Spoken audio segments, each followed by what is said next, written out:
Hi friends, అందరూ ఎలా ఉన్నారు? నేను బాగున్నాను. నేను కోనసీమ వచ్చాను. మా ఊరొచ్చాననమాట. సో, అక్కడి నుంచి నేను ఆత్రేయపురంలో ఎమ్మెల్యే గారు బండారు సత్యానందరావు గారు నిర్వహించిన సంక్రాంతి సంబరాలకు వెళ్ళాను. ఫస్ట్ లొల్ల లాక్‌కి వెళ్ళాను. అక్కడ మొత్తం షాపింగ్ మాల్స్ అని అండ్ కొన్ని సెట్టింగ్స్ సంబరాల్లాగా పెట్టారు అన్నీ. చాలా బాగున్నాయన్నమాట. నేను అన్నిటికి వెళ్ళాను. అక్కడైతే అసలు ఆ షాపింగ్ మాల్స్‌లో, ఆ స్టాల్స్‌లో పెట్టినవన్నీ చాలా బాగున్నాయి. నేను అందులో కొబ్బరితో తయారు చేసిన బొమ్మలైతే తీసుకున్నాననమాట. అండ్ అక్కడ బోటింగ్ ఉంది. ఆహ్, మా వాడైతే ఫుల్ ఎంజాయ్ చేశాడు. నేను కూడా అక్కడ కొన్ని సెట్టింగ్స్ దగ్గర చాలా చాలా మంచి మంచి ఫోటోస్ దిగాననమాట.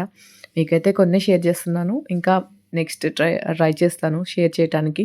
అండ్ అక్కడ పిల్లలకి ఏం బోర్ కొట్టకుండా ఎగ్జిబిషన్ లాగా కూడా పెట్టారు. లైక్ అంటే రంగుల రాట్నము, నా చిన్నప్పుడున్న రంగుల రాట్నం అండ్ పిల్లలకి ఆడుకోవడానికి ఆ బాల్స్‌ది అండ్ జంపింగ్‌ది అన్నీ పెట్టారనమాట.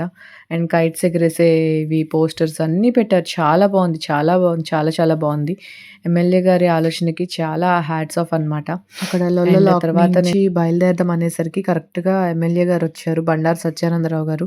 చాలా హ్యాపీ అయిపోయాను నేనైతే. ఎందుకంటే చిన్నప్పటి నుంచి మాకాయన బాగా అలవాటు.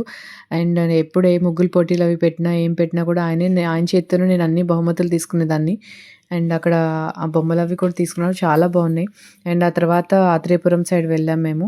అక్కడ పడవ పోటీలు అండ్ స్విమ్మింగ్ పోటీలు అవన్నీ కూడా జరుగుతున్నాయని చెప్పేసరికి గబగబా వెళ్ళాం. బట్ అప్పటికే అయిపోయినాయంట స్విమ్మింగ్ పోటీలు. అయితే పడవ పోటీలు నెక్స్ట్ డే ఇదనమాట. ప్రాక్టీస్ చేస్తా ఉన్నారు వాళ్ళు. ఎంత కష్టపడుతున్నారో అసలు ప్రతి ఒక్క పనిలో గూడా చాలా కష్టము. వాళ్ళెంత ఇదిగా చేస్తున్నారో చూడండి మీరే. అండ్ తర్వాతయితే నేను ముగ్గుల పోటీ అటు సైడ్ వెళ్ళడం జరిగింది. అక్కడ పోలీసులు మంచిగా రిసీవ్ చేసుకున్నారు. అందుకే వాళ్ళతో కూడా ఒక ఫోటో తీసుకోవాలనిపిచ్చి తీసుకున్నా. అండ్ ముగ్గులైతే చాలా చాలా బాగున్నాయి. నాకు చాలా నచ్చేసాయి. 2 కళ్ళు సరిపోలేదు ఫ్రెండ్స్. చాలా ఎంజాయ్ చేశాను నేనైతే.